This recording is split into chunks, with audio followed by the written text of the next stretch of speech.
সাল 1600। ভারত থেকে প্রায় 7648 কিলোমিটার দূর ইংল্যান্ড গঠিত হয় ইস্ট ইন্ডিয়া কোম্পানি। রানী এলিজাবেথ ইস্ট ইন্ডিয়া কোম্পানিকে একচেটিয়া অনুমতি দেন ইস্টের সঙ্গে বাণিজ্যের জন্য। এরপর 1608 সালে ইস্ট ইন্ডিয়া কোম্পানির প্রথম জাহাজ হেক্টর আসে সুরাজ বন্দরে। অধিনায়ক ছিলেন উইলিয়াম হকিন্স। হকিন্স যান মুঘল সম্রাট জাহাঙ্গীরের দরবারে, কিন্তু তৎকালীন রাজপুরোহিতরা ইংরেজদের সন্দেহের চোখে দেখায় তৎক্ষণাৎ অনুমতি মেলে না ব্যবসার।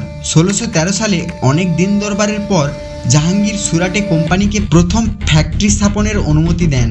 1639 মাদ্রাজ। তামিলনাড়ুর এক মৎস্যজীবী গ্রাম মাদ্রাসপট্টনমে কোম্পানি জমি ভাড়া নেয়, গড়ে তোলে ফোর্ট সেন্ট জর্জ, যা হয় তাদের প্রথম দুর্গ। এখানেই গড়ে ওঠে আজকের চেন্নাই শহরের মূল বাণিজ্য কেন্দ্র। 1651 হুগলি নদীর তীরে স্থাপন করে ফ্যাক্টরি। 1698 সালে কোম্পানি সুতানদী, গোবিন্দপুর, কালিকাতা এই তিনটি গ্রাম জমিদারের কাছ থেকে ভাড়ায় নেয়। এরপরে গড়ে ওঠে শহর কলকাতা। 1700-এর দিকে তৈরি হয় ফোর্ট উইলিয়াম। 1668 বম্বে। ইংল্যান্ডের রাজা চার্লস দ্বিতীয় পর্তুগিজদের কাছ থেকে বম্বে পান বিয়ের উপহার হিসেবে, পরে কোম্পানিকে লিজে দিয়ে দেয়। ইস্ট ইন্ডিয়া কোম্পানি এটাকে বানায় পশ্চিম ভারতের প্রধান বাণিজ্যিক ঘাঁটি। এর মানে কোম্পানি ধাপে ধাপে ভারতের পশ্চিম, দক্ষিণ ও পূর্ব উপকূল পুরোপুরি নিজেদের দখলে নিয়ে নেয়। সুরাট, মাদ্রাজ, হুগলি, বম্বে। কিন্তু তখনও তারা শুধু ব্যবসায়ী, শাসক নয়। শাসনে আসার জন্য দরকার ছিল রাজনৈতিক হস্তক্ষেপ। সেই গল্প শুরু হচ্ছে এখন। কলকাতায় ব্যবসার সুযোগ পেয়ে কোম্পানি তখন শুরু করে নিজেদের প্রভাব বিস্তার। তারা শুধু বাণিজ্য করে থেমে থাকেনি। 1696 সালে তারা শুরু করে দুর্গ নির্মাণ। 1700 দশকের শুরুতে মুঘল সম্রাট ঔরঙ্গজেব কোম্পানিকে একটি ফরমান দেন যাতে তারা বিনা শুল্কে ব্যবসা করতে পারে, কিন্তু এই সুযোগের অপব্যবহার শুরু হয়।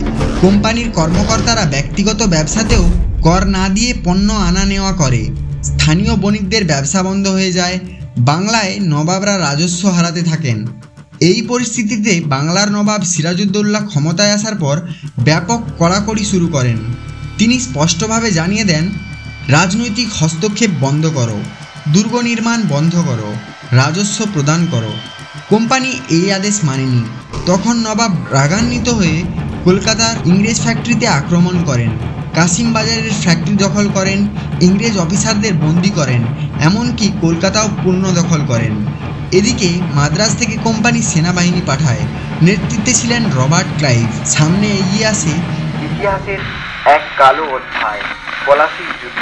1757 সালের 23 জুন নদিয়ার পলাশীর প্রান্তরে মুখোমুখি হয় বাংলার নবাব সিরাজউদ্দৌলা এবং কোম্পানির সেনাপতি রবার্ট ক্লাইভ। নবাবের পক্ষে ছিল 30,000 সৈন্য, আর ব্রিটিশদের পক্ষে ছিল মাত্র 3,000। কিন্তু যা ছিল না তা হলো বিশ্বাস। নবাবের নিজস্ব সেনাপতি গোপনে চুক্তি করেছিলেন ক্লাইভের সঙ্গে। যুদ্ধের সময় তিনিও তার বাহিনী নিষ্ক্রিয় থাকে এবং ইংরেজদের হাতে ধীরে ধীরে ভেঙে পড়ে নবাবের প্রতিরক্ষা। সিরাজউদ্দৌলা পালাতে বাধ্য হন, কিন্তু পরে তাকে ধরে হত্যা করা হয়। এরপর মির্জাফর নবাব হন, কিন্তু ইংরেজদের পুতুল ছাড়া তিনি আর কিছুই ছিলেন না। এবং এভাবেই একটি বাণিজ্যিক কোম্পানি শুরু করে রাজনীতির উপর নিয়ন্ত্রণ, বন্দুক, লোভ আর বিশ্বাসঘাতকতার উপর ভর করে। পলাশীর যুদ্ধের পর কোম্পানি মির্জাফরকে নবাব বানালেও তিনি কোম্পানির চাহিদা মেটাতে পারছিলেন না। ফলে তাকে সরিয়ে বসানো হলো মীর কাসিমকে। কিন্তু মীর কাসিম ছিলেন বুদ্ধিমান ও স্বাধীনচেতা। তিনি বললেন, যে দেশে রাজস্ব আমি দেই সে দেশ আমি শাসন করব। তিনি রাজধানী সরিয়ে নেন মুর্শিদাবাদ থেকে মঙ্গেরে, সেনাবাহিনী ঢেলে সাজান আর কোম্পানির করমুক্ত ব্যবসার বিরোধিতা শুরু করেন। এই উত্তেজনা পরিণত হয় 1768 সালের বক্সারের যুদ্ধে, যেখানে মীর কাসিম, মুঘল সম্রাট শাহ আলম ও আওয়াধের নবাব সুজাউদ্দৌলা একত্র হন ইংরেজদের বিরুদ্ধে। কিন্তু কোম্পানির শক্তিশালী প্রশিক্ষিত বাহিনী আবারও জয়লাভ করে। যুদ্ধের পর মুঘল সম্রাট শাহ আলম কোম্পানিকে দেয় দিওয়ানি অধিকার, অর্থাৎ the right to collect revenue from Bengal, Bihar and Odisha. এটি ছিল এক ঐতিহাসিক মোড়। কোম্পানিকে শাসক নয় কিন্তু রাজস্ব সংগ্রহ করে তোলা হলো। এর অর্থ কোম্পানি ভারতের টাকায় ভারতের বাহিনী রেখে ভারত শাসন করতে পারবে। আর এখান থেকেই শুরু হয় এক ব্যবসায়িক প্রতিষ্ঠানের হাতে রাজনৈতিক ও অর্থনৈতিক ক্ষমতা কেন্দ্রীভূত হওয়ার প্রকৃত যাত্রা। দেওয়ানি পাওয়ার পর ইস্ট ইন্ডিয়া কোম্পানি শুধু রাজস্ব আদায়ে থেমে থাকেনি, তারা শুরু করলো রাজস্বের টাকা দিয়ে নিজেদের সেনাবাহিনী গড়ে তোলা, প্রশাসনিক খরচ চালানো, ঘাঁটি শক্ত করা। কোম্পানির ইংরেজ কর্মকর্তারা ভারতে বসেই এত সম্পদ অর্জন করলেন যে তারা ইংল্যান্ডে ফিরে গিয়ে হলেন নবাব, অর্থাৎ নবাব। নবাব শব্দটি তখন ব্রিটেনে অর্থ দাঁড়ায় এক ধনী বিদেশ ফেরত আত্মসন্তুষ্ট ব্যক্তি, যার অর্থ এসেছে উপনিবেশ শোষণ করে। এদের জীবনের জৌলুস নিয়ে ইংল্যান্ডে লেখা হয় নাটক, ছড়া ও ব্যঙ্গচিত্র। রবার্ট ক্লাইভ ভারতে ফিরে যাওয়ার সময় সাথে নিয়ে যান 8,01,102 পাউন্ডের সম্পদ। এক সময় যিনি ছিলেন কেবল একজন সেনাপতি, তিনি হয়ে ওঠেন ইংরেজ সাম্রাজ্যের নায়ক। কিন্তু তার বিরুদ্ধে উঠেছিল দুর্নীতির অভিযোগ। ইতিহাসে এটাই প্রথম ঘটনা যেখানে একটি বেসরকারি কোম্পানি একটি জাতিকে শাসন করছে সেনাবাহিনী, রাজস্ব ও রাজনীতির মাধ্যমে।